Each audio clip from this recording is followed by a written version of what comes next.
जब मैं अपनी प्रिपरेशन कर रहा था तो मेरे को जिससे भी मैं बात करता था सीनियर से या मेंटर से, तो वो ये बता दिया करते थे कि ये तेरे को करना है, इससे पेपर निकल जाएगा। ये कोई नहीं बताता कि क्या नहीं करना है पेपर में, क्योंकि वो ही डिसाइड करता है आपका सिलेक्शन होगा या नहीं होगा। यार मेरा मानना यह है कि अगर आपको मिस्टेक्स बता दिया जाए ना, जो नहीं करनी है, जो मैंने देखी है कैंडिडेट्स करते हैं या मेरे साथ के जो बंदे थे वो करते हैं, और आपको अगर ये बता दिया जाए कि ये मिस्टेक्स नहीं करनी है, आई एम श्योर कि आप अगर ये मिस्टेक्स नहीं करेंगे तो आप पेपर निकाल लेंगे इजी। डाउट हो जाता है कि सर कैसे करेंगे पेपर क्लियर, इतने बच्चे आते हैं, कंपटीशन बहुत ज्यादा है, इतने थाउजेंड्स ऑफ बच्चे पेपर देते हैं, इतनी सालों से तैयारी कर रहे हैं और कुल 350 सीटें हैं, 400 सीटें हैं, तो कैसे होगा।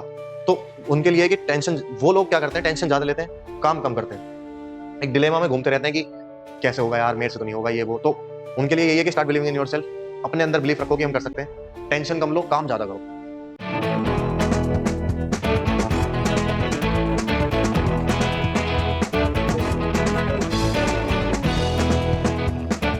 जय हिंद everyone and welcome back to Avikas academy. Myself Ritik Tyagi, all India rank 402 in CAPF AC 2024 exam. आज मैं बात करने वाला हूँ उस चीज की जो अक्सर मेंटर्स या फिर सीनियर्स नहीं बताते। जब मैं अपनी प्रिपरेशन कर रहा था तो मेरे को जिससे भी मैं बात करता था सीनियर से या मेंटर से, तो वो ये बता दिया करते थे कि ये तेरे को करना है, इससे पेपर निकल जाएगा। ये कोई नहीं बताता कि क्या नहीं करना है पेपर में, क्योंकि वो ही डिसाइड करता है आपका सिलेक्शन होगा या नहीं होगा। कोई भी नहीं बताता आपको कि सारे क्वेश्चन नहीं करने हैं, कौन से क्वेश्चन छोड़ने हैं, ये कोई नहीं बताता। सब आपको तैयारी क्या कराते हैं कि ये क्वेश्चन करना है, ये कर देना, वो कर देना। तो आज मैं यही इसलिए वीडियो लेके आया हूँ, जिसमें एज अ मेंटर या फिर आपका बड़ा भाई या फिर आपका सीनियर एक्सपीरियंस के साथ बता पाऊंगा कि क्या हमको नहीं करना होता एग्जाम में और क्या ना करके हमारा सिलेक्शन हो सकता है। तो स्टार्ट करते हैं। सबसे पहली जो चीज इसमें आती है, that is resources and revision. इसको लेके बहुत कंफ्यूजन रहती है कैंडिडेट्स के अंदर। कोई कोई क्या करता है, 4-5 रिसोर्सेज लेके बैठ जाएगा, रिवीजन करेगा 10%। दूसरा बंदा क्या करेगा, वो रिसोर्सेज लेगा केवल 2, मैक्स टू मैक्स 3, और उसका रिवीजन करेगा दबा के, मतलब अंधा रिवीजन उस चीज का करेगा वो। तो जो बंदा ज्यादा रिसोर्सेज लेता है, कम रिवीजन करता है, that is that student is likely to be failed. लेकिन अगर कोई बंदा मिनिमम रिसोर्सेज लेके मैक्सिमम रिवीजन करता है, he is likely to get पास।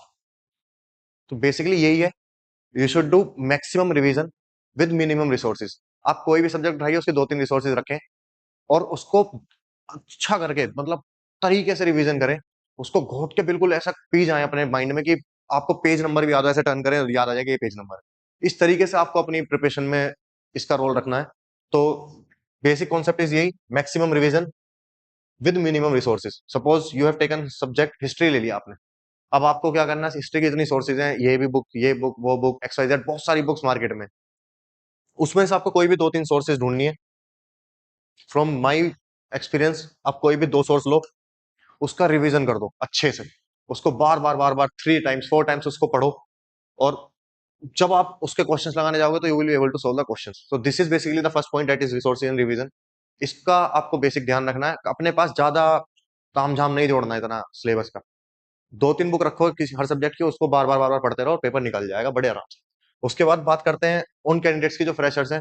मेरे पास भी बहुत कैंडिडेट आते हैं डाउट लेके, सर हम स्टार्ट करते थे, मोटिवेशन हमको आ जाता है किसी के से भी वीडियोस देख के या कहीं से भी, सेल्फ मोटिवेशन, फैमिली मोटिवेशन, कहीं से भी मोटिवेशन आ जाता है, लेकिन उसके बाद हम ना तो कंसिस्टेंट रह पाते हैं और डिसिप्लिन भी गिर जाता है। तो ये उन्हीं के लिए है कि start doing work for your self. किसी और के लिए आप ये करने नहीं आए हैं, ना ही किसी और के लिए आप ड्यूटी करेंगे, आप अपने लिए, अपने देश के लिए ड्यूटी करने जा रहे हैं यहाँ पे। तो कंसिस्टेंट आपको रहना पड़ेगा। आप ड्रीम अचीव करने वाले हैं, अपने लिए करने वाले हैं, किसी और के लिए नहीं करने वाले। तो इस मोटिवेशन के साथ आपको अपनी कंसिस्टेंसी भी हाई रखनी पड़ेगी, और discipline, you have to be at your peak of the discipline while you are preparing. आपके पास इतनी लग्जरी नहीं है कि आप एक वीक या एक मंथ या टू से 3 डेज भी वेस्ट कर सकते हैं जब आप प्रिपेयर कर रहे हैं। आप नहीं कर सकते। आपको अफसर बनना है ग्रुप ए में, आप एवरेज काम करके अफसर नहीं बन सकते। You have to do something above average, जिससे आप अफसर बन सकते हो। तो this is what it demands. ये पेपर यही डिमांड करता है कि you have to be consistent and you have to be discipline. इसके लिए मैं आपको एक सजेशन दूंगा कि अपना टाइम टेबल बनाएं, कि ये मेरा टाइम टेबल रहेगा पूरा जब तक मैं एग्जाम नहीं क्लियर करूंगा, और उस एग्जाम टाइम टेबल को बिल्कुल जुडिशियली फॉलो करें, ताकि आपको कंसिस्टेंसी और डिसिप्लिन की कभी शिकायत आए ना। तो यही एक मोटिवेशन लेके यू शुड प्रिपेयर, कि आप अपने लिए कर रहे हैं ये सब अपने लिए। आप अगर कंसिस्टेंट और डिसिप्लिन नहीं हो सकते, तो फिर आप आगे जाके जब कंपनी कमांडर बनेंगे तो how can you be discipline consistent for the soldiers you will be और the jawans you will be commanding. तो इसीलिए start inculcating this in yourself अभी से। तो ये है बेसिकली दोनों पॉइंट से रिटर्न एग्जाम के टाइम के, कि रिटर्न एग्जाम तक आपको क्या करना चाहिए। तो उसके बाद बात करते हैं फिजिकल प्रोसेस में क्या दिक्कत आती है। अब बच्चे क्या करते हैं, specially those who are preparing for CSC and other exams, वो लोग बहुत अच्छा तैयारी करते हैं, बहुत तगड़ी तैयारी करते हैं, पेपर निकालते हैं अच्छे number, 150 marks in paper one, 160 marks, 140 marks in paper one, लेकिन फिजिकल प्रिपरेशन को इग्नोर कर देते हैं। और जब वो फिजिकल प्रिपरेशन को इग्नोर कर देते हैं, तो वो ये ध्यान नहीं रखते कि जो इसके बाद स्टेज है ना, वो फिजिकल की है। और जब वो 150 नंबर भी लाते हैं पेपर वन में, लेकिन फिजिकल में आउट हो जाते हैं, मैं आपको बता रहा हूँ इससे बुरा कुछ नहीं होता। मैंने अपने फिजिकल में भी देखा था बच्चों को, 100 मीटर में या फिर लॉन्ग जंप में या 800 मीटर में जो आउट हो रहे थे, उनको देख के मेरे को फील आ रहा था कि यार ये बाहर हो गए ना, इनको क्या फील हो रहा होगा। तो आप इसको इमेजिन कर सकते हैं। और ये इमेजिन अगर आप करेंगे तो आप कभी भी इस चीज को इग्नोर नहीं करेंगे कि फिजिकल प्रिपरेशन बहुत इंपॉर्टेंट है। और पढ़ाई के साथ फिजिकल इंपॉर्टेंस बहुत ज्यादा है। आप अगर फिजिकल करते रहेंगे ना पढ़ाई के साथ, तो नॉर्मली आप उन कैंडिडेट से जो कि बिना फिजिकल किए बैठ के अपना बस पढ़ते हैं, उनसे ज्यादा रिटेंशन आप ले आओगे। क्योंकि फिजिकल जब आप करते हैं तो आपका कोर्टिसोल लेवल गिरता है, आपकी कंसंट्रेशन पावर बढ़ती है, आपकी बॉडी एक्टिव रहती है।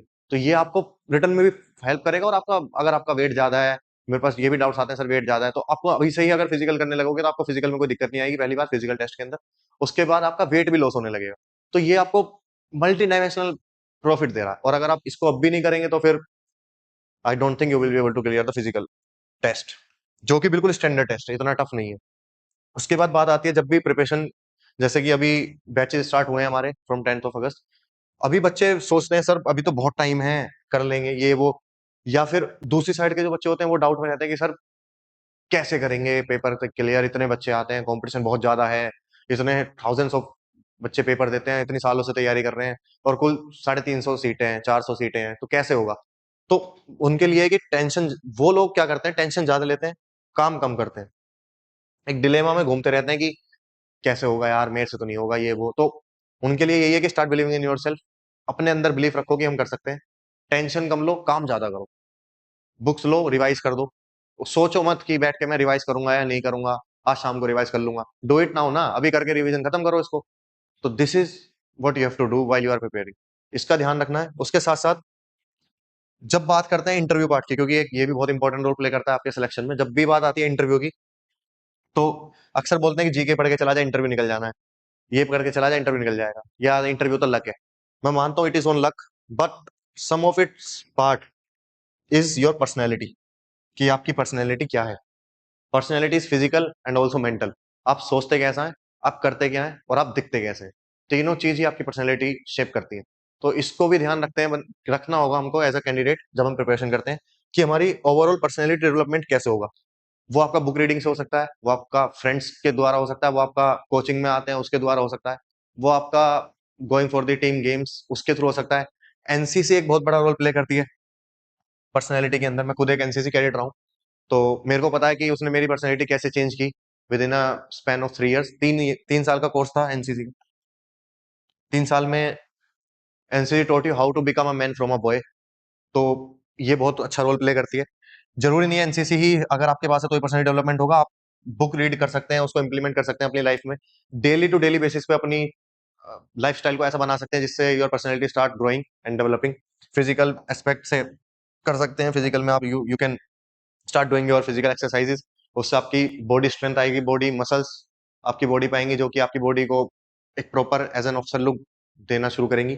साथ साथ आप मेंटल के लिए यू कैन डू योगा और you can do meditation exercises that will increase your concentration power. आप ज्यादा चीजों को ग्रेस्प करेंगे, चीजों को ग्रेस्प करेंगे तो उसको इंप्लीमेंट भी कर पाएंगे। अब आप अगर आपके पास चीजें हैं, आपने वो अपने माइंड में नहीं ली, तो हाउ कैन यू इंप्लीमेंट। इसलिए उन चीजों को आप ग्रेस्प कर पाएंगे, उनको इंप्लीमेंट भी कर पाएंगे। तो for implementation you need to grasp well.